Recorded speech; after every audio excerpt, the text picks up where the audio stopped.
आप सभी का बहुत बहुत स्वागत है आरबीएससी हिंदी ज्ञान की श्रृंखला में।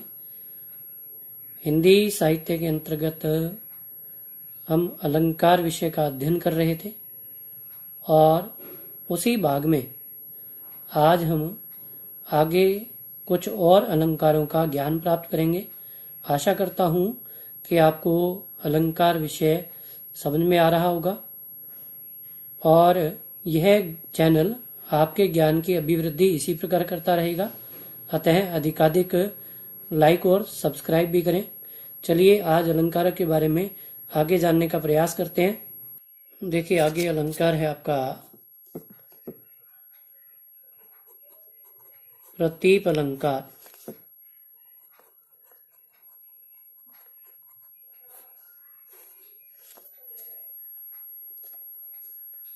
देखिए प्रतीप अलंकार के बारे में जानते हैं। पहले मैं आपको परिभाषा समझाता हूँ इसकी।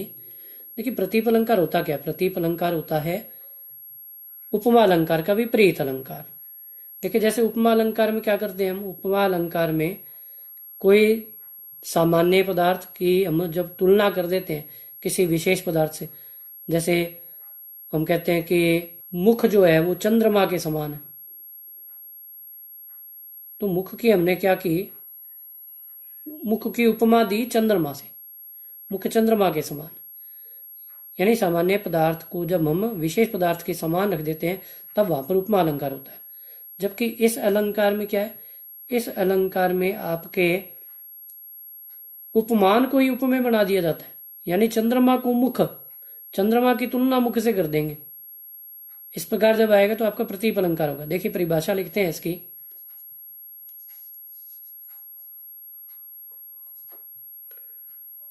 कि प्रतीप का शाब्दिक अर्थ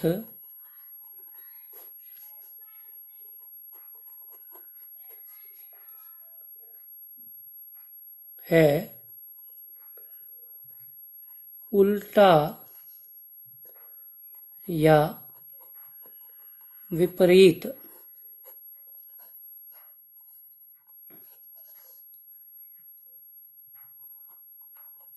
यह अलंकार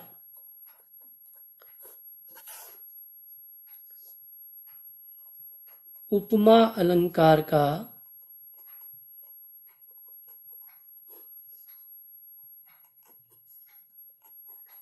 विपरीत अलंकार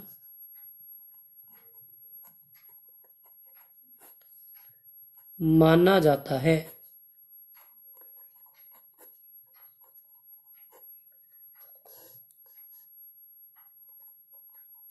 उपमा अलंकार में जहां किसी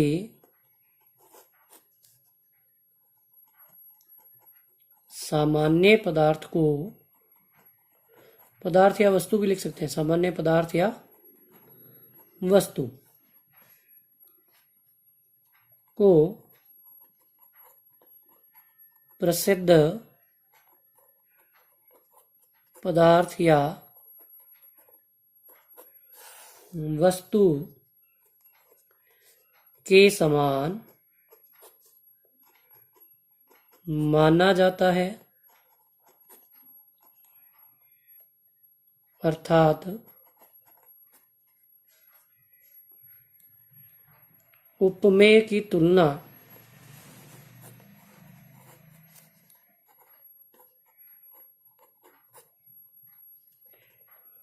उपमान से की जाती है।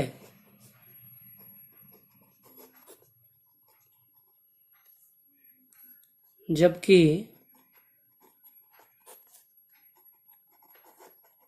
प्रतीप अलंकार में उपमान को उपमेय बना दिया जाता है।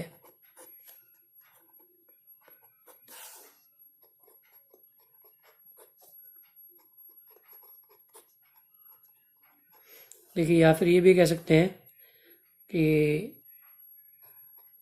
जहाँ उपमान का हीनत्व वर्णन प्रस्तुत किया जाता है,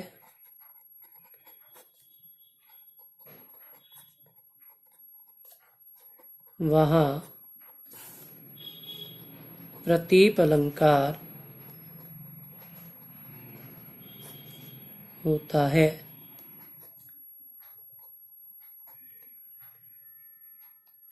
देखिए भली भांति इसके माध्यम से समझ में आ जाएगा।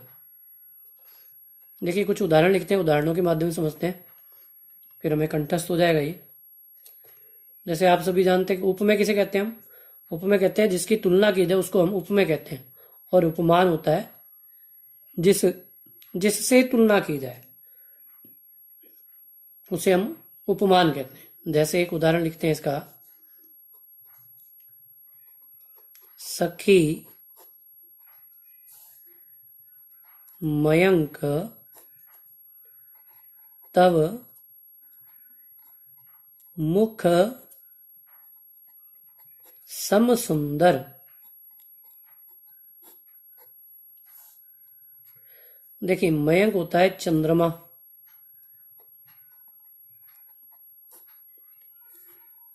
और मुख तो मुख है ही है।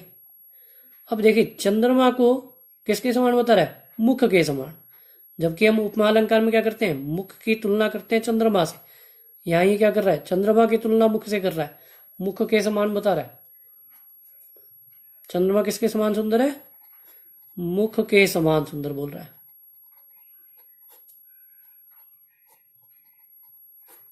देखिए सामान्यतः हम क्या होता है इसमें कि मुख की चंद्रमा से तुलना करते हैं, परंतु यहाँ पर वो क्या कर रहा है? यहाँ पर चंद्रमा की तुलना मुख से कर रहा है, इसलिए यहाँ पर क्या है?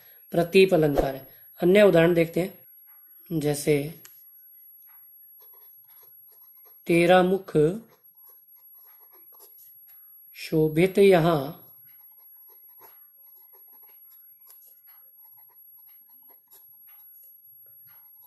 उदित हुआ क्यों चंद। अब देखिए चंद्रमा का हीनत्व वर्णन कर रहा है वो।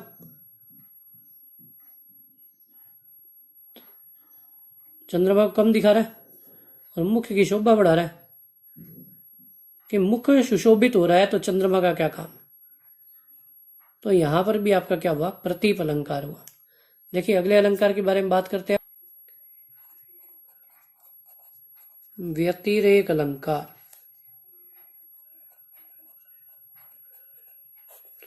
देखिए व्यतिरेक अलंकार कहाँ होता है? व्यतिरेक अलंकार वहां होता है कि जहां पर उपमेय का क्या करते हैं? बढ़ा चढ़ाकर वर्णन कर देते हैं, उपमेय को अधिक दिखा देते हैं, वहां पर आपका व्यतिरेक अलंकार होता है। उपमेय का बढ़ा चढ़ाकर वर्णन कर देना व्यतिरेक अलंकार कहलाता है। देखिए इसकी परिभाषा, जब किसी पद में उपमान की अपेक्षा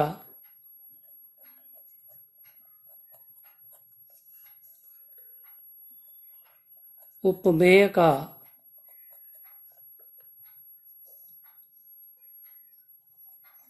अधिक बढ़ा चढ़ाकर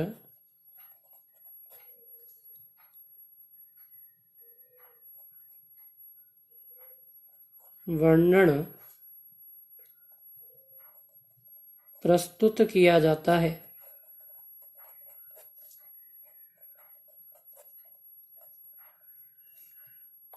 अर्थात उपमेय का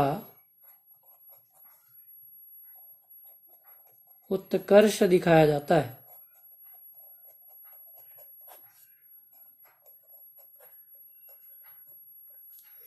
वहाँ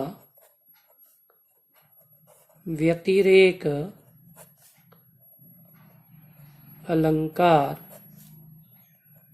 होता है। देखिए उदाहरण समझते हैं इसके। जैसे हमने लिखा, जिनके यश प्रताप के आगे शशि मलिन रवि शीतल लागे।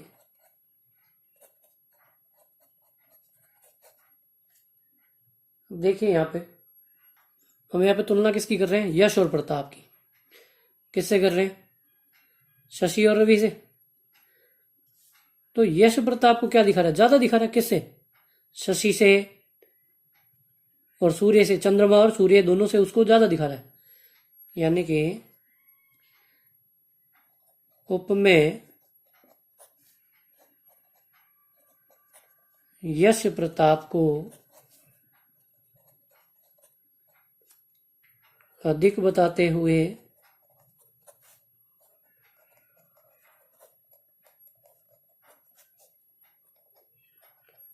चंद्रमा को मलिन व सूर्य को तेज रहित बताया गया।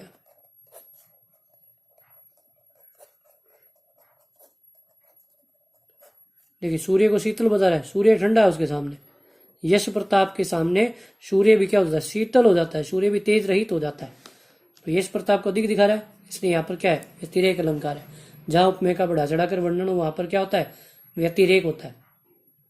व्यतिरेक के माध्यम से भी याद रह जाएगा उपमेय का बढ़ा चढ़ाकर वर्णन। अतिरेक, व्यतिरेक, तो अतिरिक्त दिखा रहा है। देखिए अगला उदाहरण देखते हैं। राधा मुख को चंद्र सा कहते हैं, मतिरंक निष्कलंक है, वह सदा उसमें प्रकट कलंक। देखिए क्या कह रहा है कि राधा के मुख को चंद्र के समान कहते हैं। मतिरंक का अर्थ होता है बुद्धिहीन या बुद्धि रहित, कुछ भी कह लो, या मूर्ख कह लो। निष्कलंक है वह सदा, कहता है राधा का मुख तो क्या है? निष्कलंक है, उसमें प्रकट कलंक। और चंद्रमा में क्या है? कलंक है, चंद्रमा में दाग है। यानी चंद्रमा को तो कैसा दिखा रहे हैं? हम कम दिखा रहे हैं, जबकि राधा के मुख को अधिक दिखा रहे हैं। तो उपमेय का क्या हो रहा है? यहाँ पर बढ़ा चढ़ाकर वर्णन हो रहा है।